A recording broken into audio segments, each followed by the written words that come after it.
ലോകത്തിലെ ഏറ്റവും വലിയ ആണാരെന്നറിയോ? ഒരാണ് കിട്ടുന്ന ഏറ്റവും വലിയ ഭാഗ്യം എന്തെന്നറിയോ? ലക്ഷങ്ങളും കോടികളും ചെലവഴിച്ച് വീടുള്ളവനല്ല, ഓടിയും ബെൻസും ഫോർച്യൂണറുമുള്ളവനല്ല, ലക്ഷക്കണക്കിന് സമ്പത്തുള്ളവനല്ല, ഒരു സ്വാലിഹത്തായ ഭാര്യയെ കിട്ടിയവനാ. അല്ലാഹുവിനെ പേടിയുള്ള ഒരു ഭാര്യയെ കിട്ടിയവൻ ലോകത്തിലെ ഏറ്റവും വലിയ ഭാഗ്യമാനാണ്. കോടികളൊന്നും വേണ്ട, ഗ്ലാമറൊന്നും വേണ്ട. എന്തിനാ ഗ്ലാമർ? ഗ്ലാമർ ഒരിക്കലും നോക്കരുത്. എടാ, തൊലി വെളുത്തതാ, ഹൃദയം കറുത്തതാ. പക്ഷേ തൊലി കറുത്തതാ, ഹൃദയം വെളുത്തതാ.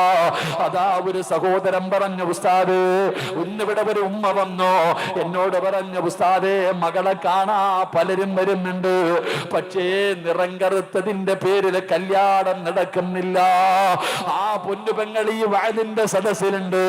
ആ പൊന്നുമോളോട് പറയുന്ന, സങ്കടപ്പെടല്ലേ, സങ്കടപ്പെടല്ലേ, കറുപ്പിന്റെ വില നിനക്കറിയാതെട്ടാ. എന്റെ മകളെ നോക്കിക്കൊള്ളണം, എന്റെ മകളെ പൊന്നുപോലെ നോക്കണം, ഒരു കുറവും വരുത്തരുത് എന്റെ ഫാത്തിമാനെ. എന്നിട്ട് നിബിതങ്ങൾ പറഞ്ഞു, തല്ലരുത് എൻ്റെ ഫാത്തിമയെ. അള്ളാഹു നമുക്ക് ഈമാൻ നൽകുമാറാകട്ടെ, അള്ളാഹു നമുക്ക് ഈമാൻ നൽകുമാറാകട്ടെ.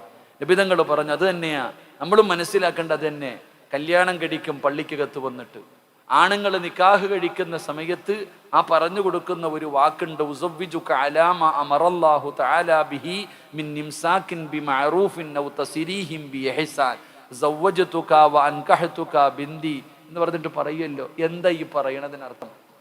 എടാ, 18ഉം 20ഉം കൊല്ലം പോറ്റി വളർത്തിയ ഒരു മകളെ നീ കൊടുക്കുന്ന മഹറിന് പകരം നിന്റെ കയ്യിലേക്ക് വെച്ച് തരുമ്പോ ആ വാപ്പായും പറയുന്നത്, എൻ്റെ മോളെ തല്ലല്ലേ എന്നാ. അള്ളാഹു നമുക്ക് ഈമാൻ തരുമാറാകട്ടെ.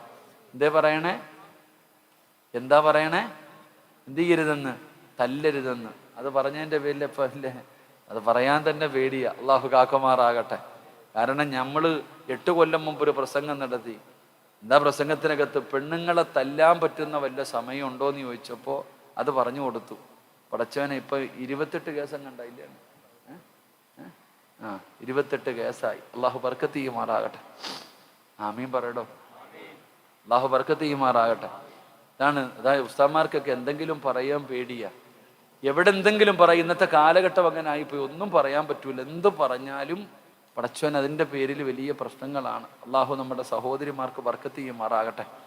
നമ്മളും പറയുന്ന എന്താ? ഒരു വാപ്പ പറയുകയാ, എൻ്റെ മകള് മലക്കൊന്നുമല്ല, ഞാൻ 18 വർഷക്കാലം അല്ലെങ്കിൽ 20 വർഷക്കാലം പോറ്റി വളർത്തി എൻ്റെ മകള്, അവളെല്ലാം തികഞ്ഞവളൊന്നുമല്ല, അവൾക്ക് എന്തെങ്കിലും ഒരുപാട് പോരായ്മകളും ന്യൂനതകളും ഉണ്ട്. എൻ്റെ മകൾ എന്തെങ്കിലും തെറ്റ് ചെയ്താൽ നിങ്ങൾ ക്ഷമിക്കണം. പുതിയാപ്പളയോട് പറഞ്ഞു കൊടുക്കുന്നത്, എൻ്റെ മകൾ എന്തെങ്കിലും തെറ്റ് ചെയ്താൽ ക്ഷമിക്കണം, അല്ലെങ്കിൽ നീ ഉപദേശിക്ക്, നീ അവളെ ഉപദേശിക്ക്, നീ ക്ഷമിക്ക്, തല്ലല്ലേ കൊല്ലല്ലേ എന്നാ പറയുന്നത്.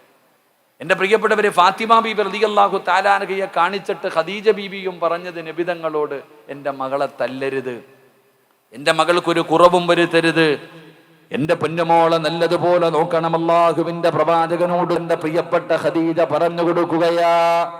അള്ളാഹുവിന്റെ പ്രവാചകനോട് അവിടെ നിന്ന് പറഞ്ഞു കൊടുത്തു. ഖദീജ ബീബി റളിയല്ലാഹു തആല അൻഹ ഫാത്തിമ എന്ന് പറയുന്ന പൊന്നാര മകളെ അടുത്തേക്ക് വിളിക്കുകയാ. എന്നിട്ട് പറഞ്ഞു, ഫാത്തിമ,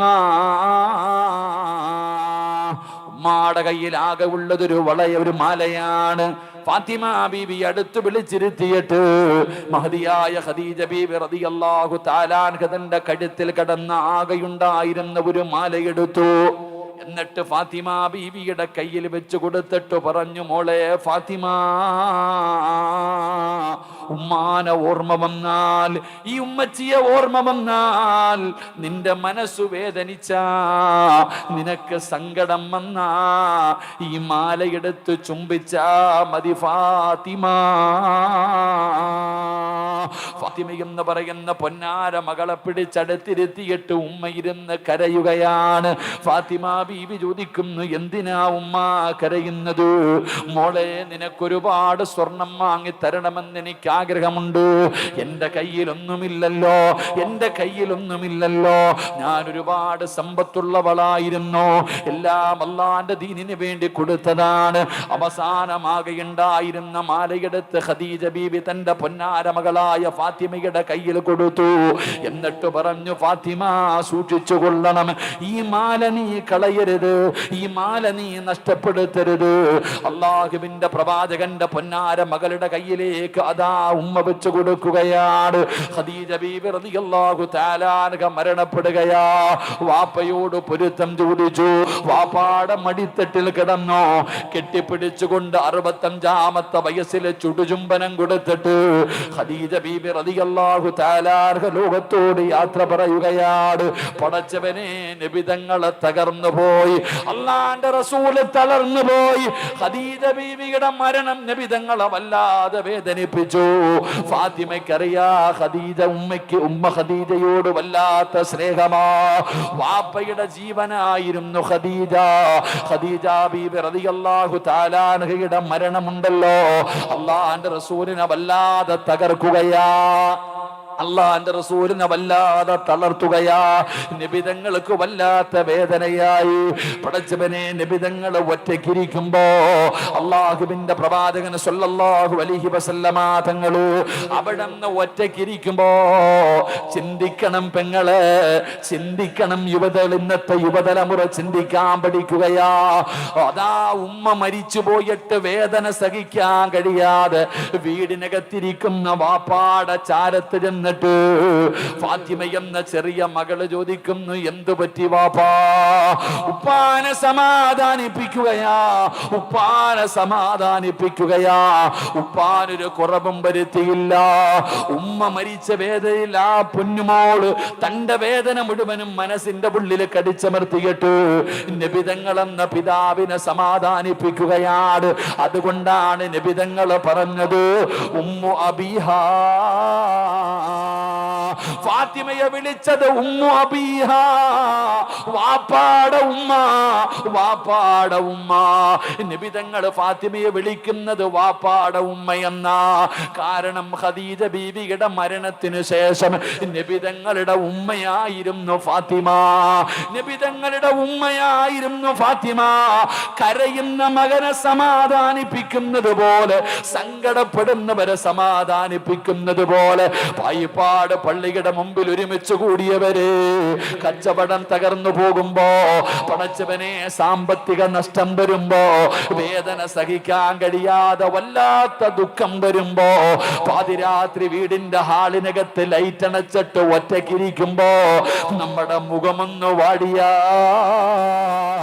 നമ്മള് സങ്കടത്തോടെ ഇരുന്ന അമ്മ വന്നിട്ട് ചോദിക്കും, എന്തു പറ്റിയടാ മോനെ, എന്തു പറ്റി മോനെ? നമ്മുടെ ഉമ്മ വന്ന് സമാധാനിപ്പിച്ച മനസ്സിന് വല്ലാത്ത ഒരു കുളിർമയാ. ഇതുപോലെ അള്ളാഹുവിന്റെ റസൂല് തന്റെ ഭാര്യ മരിച്ച വേദനയിൽ ഇരിക്കുമ്പോ സ്വന്തം മകള് ചെന്നിട്ട് ഒരു ഉമ്മ തന്റെ മകനെ സമാധാനിപ്പിക്കുന്നത് പോലെ ഫാത്തിമ ബീവി ചെന്നിരുന്നിട്ട് ഉപ്പാനെ സമാധാനിപ്പിക്കുകയാ. അപ്പോഴാ മകളെ കുറിച്ച് പഠിച്ചു നോക്കണോ, ആ മകളുടെ മനസ്സിനെ കുറിച്ച് പഠിച്ചു നോക്ക്. നബിതങ്ങളാണ് പറഞ്ഞു, ഉമ്മു ഹബീബ. നബിതങ്ങൾ അവിടെന്ന് പറയുകയാ, ഉമ്മുൽ അള്ളാന്റെ റസൂൽ അവിടെന്ന് പറയുകയാ, അതാ വാപ്പയുടെ ഉമ്മ. എന്റെ പ്രിയപ്പെട്ടവരെ, നബിതങ്ങളുടെ പ്രയാസങ്ങളിൽ മുഴുവനും ഫാത്തിമ കൂടെയുണ്ട്. ഫാത്തിമ എന്ന് പറയുന്ന ഈ പൊന്നുമോള് അള്ളാഹുവിന്റെ റസൂലിന്റെ സങ്കടത്തിലും ദുഃഖത്തിലും കൂടെയാ. രണ്ടുപേരും വല്ലാത്ത ഒരു ജീവിതമാണ്.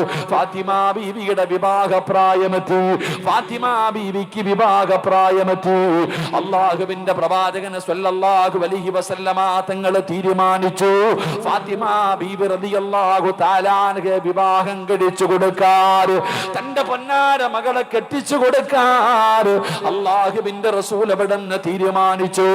പടച്ചവനെ, നബിതങ്ങൾ ഫാത്തിമയെ കെട്ടിച്ചു കൊടുക്കാൻ തീരുമാനിച്ചു എന്നറിയുമ്പോ കോടീശ്വരന്മാര് നബിതങ്ങളുടെ വീട്ടിൽ വീട്ടിലേക്ക് കടന്നു വരികയാ. സമ്പന്നന്മാര് കടന്നു വന്നു, ഒരുപാട് വലിയ വലിയ സ്വഹാബികൾ കടന്നു വന്നു. എന്തിനാ? നബി തങ്ങളുടെ പൊന്നുമോളെ കല്യാണം കഴിക്കാ. അള്ളാഹുവിന്റെ റസൂൽ അവിടെന്ന് സമ്മതിക്കുന്നില്ല. നബി തങ്ങൾ അതിന് തയ്യാറായില്ല. പടച്ചവനെ, നബി തങ്ങള് പിന്നെ ആർക്കാട് തന്റെ പൊന്നാര മകളെ കെട്ടിച്ചു കൊടുത്തതെന്നറിയോ? എന്റെ പ്രിയപ്പെട്ട പെങ്ങള്, അലിയാര് തങ്ങൾക്ക് ഫാത്തിമ എന്ന് പറഞ്ഞ വല്ലാത്ത ജീവനാ. പ്രണയമായിരുന്നു എന്ന് നിങ്ങൾ ആരും കാണരുത്, പറയരുത്. ഫാത്തിമ ബീവി അലിയാര് തങ്ങൾ പ്രണയിച്ച് കെട്ടിയതാണെന്ന് പറയരുത്. അലിയാര് തങ്ങൾക്ക് ഫാത്തിമയോട് വല്ലാത്ത സ്നേഹമായിരുന്നു. എല്ലാവർക്കും ഇഷ്ടമാണോ?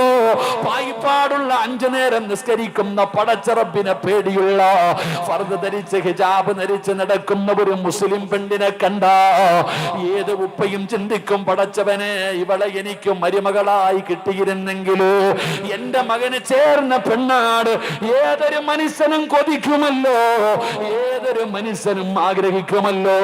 അതുകൊണ്ട് അല്ലാഹുവിന്റെ റസൂലിന്റെ പൊന്നുമകളെ കല്യാണം കഴിക്കാൻ കൊതിക്കാത്തവരില്ല. അലിയാര് തങ്ങൾക്ക് ഫാത്തിമയോട് വല്ലാത്ത സ്നേഹമാ. കാരണം രണ്ടുപേരും ഒരു വീട്ടിലാണ്. 4-ാമത്തെ വയസ്സ് മുതല് അലിയാര് തങ്ങൾ ജീവിക്കുന്നത് നബി തങ്ങളുടെ കൂടെയാ. വാപ്പയുടെ സ്ഥാനമാ. ഫാത്തിമ ബീബി റളിയല്ലാഹു തആല അൻഹയുടെ കല്യാണം കഴിച്ചു കൊടുക്കാൻ തീരുമാനിച്ചു. എല്ലാവരും വന്നു പെണ്ണ് ചോദിക്കുന്നുണ്ട്, നബി തങ്ങൾ സമ്മതിക്കുന്നില്ല. അലിയാര് തങ്ങളാണെങ്കിൽ നബി തങ്ങളുടെ മകളായ ഫാത്തിമാനെ വല്ലാത്ത ഇഷ്ടമാ. ഫാത്തിമയ്ക്കും അങ്ങനെ തന്നെയാ. ഫാത്തിമ ബീബിക്കും അലിയാര് ഒരിക്കലും നിങ്ങൾ ഇതിന് ദുർവ്യാഖ്യാനം ചെയ്യരുത്. ഇനി പെൺകുട്ടികൾ പറയും, കണ്ടോ അലിയാര് തങ്ങൾ പ്രയണിച്ച കെട്ടിയെന്ന് പറഞ്ഞുകൊണ്ട് പോകരുത്. അങ്ങനല്ല. ഫാത്തിമ ബീവിക്കും ഇഷ്ടമാണ്, അലിയാര് തങ്ങൾക്കും ഇഷ്ടമാണ്. അത് പ്രണയമായിരുന്നില്ല. അപ്പൊ ആരോ പറഞ്ഞു, അലിയെ നീ അറിഞ്ഞോ ഫാത്തിമയെ കല്യാണ ആലോചന നടത്താം. ഫാത്തിമ ബീബിയെ കെട്ടിച്ചു കൊടുക്കാൻ തീരുമാനിച്ചു. കല്യാണ ആലോചനയൊക്കെ നടത്തുന്നുണ്ട്. നീ ഇങ്ങനെ നടന്നോടാ ചങ്ങാതി. അവള് പറയുമല്ലോ, ഇന്നത്തെ ചെറുപ്പക്കാര് പറയുമല്ലോ, നീ അറിഞ്ഞില്ലേടാ കല്യാണ ആലോചനയൊക്കെ നടക്കാം, നീ ഇങ്ങനെ നടന്നോ. ഫാത്തിമ ബീബിയുടെ കല്യാണ ആലോചന നടക്കുന്നു എന്നറിഞ്ഞപ്പോൾ അലിയാര് തങ്ങൾ തീരുമാനിച്ചു, ഇനി എന്തായാലും വിടൂല, പോയി ചോദിക്കാം. ചങ്കൂറ്റമായി ഇങ്ങനെ ഇളക്കുമല്ലോ. കൂട്ടുകാരിളക്കുന്ന സമയത്ത് കാമുകിയുടെ വീട്ടിൽ ചെന്നിട്ട് വാപ്പാനോട് പറയും, നിങ്ങളുടെ മോളെ എനിക്ക് ഇഷ്ടമാണെന്ന് പറയാൻ. ഇങ്ങനെ ചങ്കൂറ്റുള്ളവരുണ്ടല്ലോ. ഫാത്തിമ ബീബിയെ കുറിച്ച് പറഞ്ഞപ്പോ അലിയാര് തങ്ങൾ പറഞ്ഞു, എന്തായാലും തീരുമാനിച്ചു, നബി തങ്ങളോട് ചോദിക്കണം. നേരെ പോയി നബി തങ്ങളുടെ വീട്ടിൽ. അള്ളാഹുവിന്റെ പ്രവാചകൻ സല്ലല്ലാഹു അലൈഹി വസല്ലം തങ്ങളുടെ വീട്ടിലേക്ക് നേരെ കയറി ചെന്നു. നബി തങ്ങൾ ചോദിച്ചു, എന്തേ അലിയെ? അലിയാര് തങ്ങൾ മിണ്ടണില്ല. അലിയാര് തങ്ങളോട് ചോദിച്ചു, എന്തേ അലിയെ, എന്താ വന്നേ? നബി തങ്ങൾ ചോദിച്ചപ്പോ അലിയാര് തങ്ങൾ ഒന്നും മിണ്ടണില്ല. കാരണം പോയി, ഉള്ള ധൈര്യമൊക്കെ പോയി. അള്ളാഹുവിന്റെ പ്രവാചകൻ സല്ലല്ലാഹു അലൈഹി വസല്ലം തങ്ങള് ഒരൊറ്റ ചോദ്യം ചോദിച്ചു, അലിയെ, എന്റെ ഫാത്തിമയെ നീ കല്യാണം കഴിക്കുമോ? വൈദ്യര് കൽപ്പിച്ചതും രോഗി ഇച്ഛിച്ചത് ഒന്നെന്ന് പറയണ പോലെ നബി തങ്ങൾ അങ്ങോട്ട് ചോദിച്ചു, എന്റെ മകള് ഫാത്തിമാനെ നീ വിവാഹം കഴിക്കുമോ? അലിയാര് നിങ്ങൾ വെടി കൊണ്ടതുപോലെ നിന്നിട്ടുണ്ടാകും. അങ്ങോട്ട് തന്നെ ചോദിച്ചു, എന്റെ മകളെ നീ വിവാഹം കഴിക്കുമോ? എന്റെ പ്രിയപ്പെട്ട സഹോദരങ്ങളെ, അലി ഇബ്നു അബീ താലിബ് റളിയല്ലാഹു തആല അൻഹുവിന് സ്വപ്നമാണോ ഇങ്ങനെ നിക്ക വെടി കൊണ്ടതുപോലെ? നബി തങ്ങൾ പിന്നെയും ചോദിച്ചു, അലിയെ, എന്റെ ഫാത്തിമാനെ നിനക്ക് ഇഷ്ടമാണോ? നീ കല്യാണം കഴിക്കാൻ തയ്യാറാണോ? മഹാനായ അലി ഇബ്നു അബീ താലിബ് റളിയല്ലാഹു തആല അൻഹു തലകുലിക്ക് സമ്മതിച്ചു. നബി തങ്ങൾ അലിയാര് തങ്ങളോട് ചോദിച്ചു, അലിയെ, നിന്റെ കയ്യിൽ എന്താ ഉള്ളേ? മരുമകനായി തിരഞ്ഞെടുക്കാൻ പോകുന്ന, തന്റെ പ്രിയപ്പെട്ട മകളെ കെട്ടിച്ചു കൊടുക്കാൻ പോകുന്ന ചെറുപ്പക്കാരനോട് ചോദിച്ചു, നിനക്ക് എന്താ ഉള്ളത്? അലി ഇബ്നു അബീ താലിബ് റളിയല്ലാഹു തആല അൻഹു പറഞ്ഞു, നബിയെ, എനിക്കൊരു കുതിരയുണ്ട്, ദുൽഫുക്കാർ എന്ന് പറയുന്ന ഒരു വാളുണ്ട്, ഒരു പടയങ്കിയുണ്ട്. ഈ 3 സാധനമല്ലാതെ എൻ്റെ കയ്യിൽ വേറെ ഒന്നുമില്ല. ഉള്ള കാര്യം തുറന്നങ്ങ് പറഞ്ഞു. അള്ളാഹു നമുക്ക് ഈമാൻ തരുമാറാകട്ടെ. ഉറക്കപ്പറല്ല, ഈമാൻ തരുമാറാകട്ടെ. നമ്മളെന്തോ പറയും, 2 ഏക്കർ സ്ഥലമുണ്ട്, ഒരു ഫ്ലൈറ്റ് ഉണ്ട്, ഇല്ലാത്ത കാര്യങ്ങൾ മുഴുവനും പറയും. പക്ഷെ അലിയാര് തങ്ങൾ ഉള്ളത് തന്നെ പറഞ്ഞു, ഒരു കുതിര, ഒരു വാള്, ഒരു പടയങ്കി, ഇതല്ലാതെ വേറെ ഒന്നുമില്ല. അള്ളാന്റെ റസൂൽ സല്ലല്ലാഹു അലൈഹി വസല്ലമ തങ്ങള്, അലിയാര് തങ്ങളുടെ ജോലി എന്തായിരുന്നു അറിയോ? അലിയാര് തങ്ങൾ പുല്ല് വെട്ടികെട്ട് കൊണ്ടുപോയി ഒട്ടകമുള്ള വീടുകളിൽ കൊണ്ടുകൊടുക്കും, കിട്ടുന്ന പൈസ കൊണ്ട് ജീവിക്കും. ഇതാണ് അലിയാര് തങ്ങളുടെ ജീവിതം. എൻ്റെ പ്രിയപ്പെട്ട സഹോദരങ്ങൾ, അള്ളാഹുവിൻ്റെ പ്രവാചകൻ സല്ലല്ലാഹു അലൈഹി വസല്ലമ തങ്ങൾ ഇത്രയും വലിയ ദരിദ്രനായ ഒരു സ്വഹാബിയെ തെരഞ്ഞെടുത്തതിൻ്റെ പിന്നിലുള്ള ലക്ഷ്യം ചരിത്രം പഠിക്കും മനസ്സിലാവും. നമ്മൾ അങ്ങനല്ല. നമ്മൾ ചോദിക്കുന്നത്, പടച്ചവനെ, മക്കളെ കെട്ടിക്കാൻ പ്രായമായി കഴിഞ്ഞാൽ ആദ്യം ചോദിക്കും, എന്തുണ്ട്, വല്ലതും ഉണ്ടോ, കാശുണ്ടോ, ജോലിയുണ്ടോ, എത്ര വീടുണ്ട്, പണമുണ്ട്, ഇതൊക്കെ നമ്മൾ തിരക്കാം. ദീനുണ്ടോ എന്ന് ആരും ചോദിക്കാറില്ല. ചങ്ങാതി, പണമല്ല, സൗന്ദര്യമല്ല, കുടുംബ മഹിമയല്ല, ദീനുണ്ടോ എന്ന് നോക്കണമെന്ന. ദീനുണ്ടോ എന്ന് നോക്കണം. അല്ലാഹുവിന്റെ പ്രവാചകൻ സല്ലല്ലാഹു അലൈഹി വസല്ലമ തങ്ങളോട് അലിയാർ തങ്ങൾ പറയുന്നു, യാ റസൂലല്ലാഹ്, ഒരു കുതിരയുണ്ട് നബിയേ, ദുൽഫുഖാർ എന്ന് പറയുന്ന വാളുണ്ട് നബിയേ, ഒരു പടയങ്കിയുണ്ട് നബിയേ. നബി തങ്ങൾ പറഞ്ഞു, കുതിര വാഹനമാണ്, സഞ്ചരിക്കാൻ വേണം, വാള് യുദ്ധം ചെയ്യാൻ വേണം. ആ പടയങ്കി എടുത്തുകൊണ്ട് വാ, ആ പടയങ്കി എടുത്തുകൊണ്ട് വാ. അലിയാർ തങ്ങൾ പടയങ്കി എടുത്തുകൊണ്ട് നബി തങ്ങളുടെ മുമ്പിലേക്ക് വന്നു. അല്ലാഹുവിന്റെ പ്രവാചകൻ സല്ലല്ലാഹു അലൈഹി വസല്ലമ തങ്ങൾ പറഞ്ഞു, ചന്തയിൽ പോയി ഇത് വിറ്റിട്ട് വാ. പടച്ചറ ഫാത്തിമയെ വിവാഹം കഴിക്കാറുള്ള കുതി കാരണം അലിയാർ തങ്ങൾ ഓടുകയാണ്. മാർക്കറ്റിലേക്ക് പോയി, ചന്തയിലേക്ക് പോയി, എന്നിട്ട് പടയങ്കിയും പിടിച്ചുകൊണ്ട് നിൽക്കുകയാണ്. അല്ലാഹുവേ, ആരാ വരുന്നതെന്നറിയോ? മഹാനായ സയ്യിദുനാ ഉസ്മാൻ ഇബ്നു അഫ്ഫാൻ. ഉസ്മാൻ ഇബ്നു അഫ്ഫാൻ റളിയല്ലാഹു തആല അൻഹു അലിയാർ തങ്ങളുടെ ചാരത്ത് വന്നിട്ട് ചോദിക്കുന്നു, അലിയേ, എന്തു പറ്റി ഇവിടെ നിൽക്കുന്നത് എന്തിനാണ്? ഈ പടയങ്കി വിൽക്കാമെന്നതാണ്. നബി തങ്ങളെ വിറ്റിട്ട് പോകാൻ പറഞ്ഞിരിക്കുകയാണ്. ഫാത്തിമയെ കല്യാണം കഴിച്ചു തരാമെന്ന് പറഞ്ഞിരിക്കുകയാണ്. പടയങ്കിയുമായി നിൽക്കുന്ന ഉസ്മാൻ തങ്ങളെ കണ്ടപ്പോ അലിയാർ തങ്ങളോട് പറഞ്ഞു, അലിയേ, 480 രൂപ തരാ. പടച്ചവനെ, ആ പടയങ്കി വാങ്ങിയിട്ട് 480 രൂപ കയ്യിലേക്ക് കൊടുക്കുകയാണ്. അലിയാർ നിങ്ങൾക്ക് വല്ലാത്ത സന്തോഷമായി. അവിടെ നിന്ന് തിരിച്ചു പോകാൻ തയ്യാറാകുമ്പോ ഉസ്മാൻ തങ്ങൾ പറഞ്ഞു, അലിയേ, നീ ഒരു യോദ്ധാവാണ്, ഈ പടയങ്കി നിന്റെ കയ്യിൽ തന്നെ ഇരിക്കട്ടെ. 480 രൂപയും കൊടുത്തു, ആ പടയങ്കിയും കൊടുത്തു. മഹാനായ അലി ഇബ്നു അബീ ത്വാലിബ് റളിയല്ലാഹു തആല അൻഹു അല്ലാഹുവിന്റെ പ്രവാചകന്റെ മുമ്പിലേക്ക് ഓടി വരികയാ. നബി തങ്ങളുടെ മുമ്പിലേക്ക് ഓടി വരികയാ. 480 രൂപ കൊണ്ടുവന്ന മുത്തുനബിയുടെ കയ്യിൽ കൊടുത്തു. അല്ലാഹുവിന്റെ പ്രവാചകൻ പറഞ്ഞു, അലിയേ, 400 ദിർഹം ഫാത്തിമയ്ക്ക് മഹറാണ്. 400 ദിർഹം ഫാത്തിമയ്ക്ക് മഹറാണ്. 80 ദിർഹം കൊടുത്തിട്ട് പറഞ്ഞു, പുതിയ പളയോട് പറയുകയാ, പോയിട്ട് പുതുവസ്ത്രമെടുക്ക. സുബ്ഹാനല്ലാഹ്. 80 രൂപയുമായിട്ട് അലിയാർ തങ്ങൾ പുതുമ പാട്ടിക്ക് വസ്ത്രമെടുക്കുകയാ. എന്റെ പടച്ചറപ്പേ, അവിടെ നിന്ന് പുതുവസ്ത്രം മേടിച്ചു കൊണ്ടുവന്ന് കൊടുക്കുകയാണ്. പായിപ്പാടുള്ള യുവതലമുറ പഠിക്കാൻ പറയുകയാ.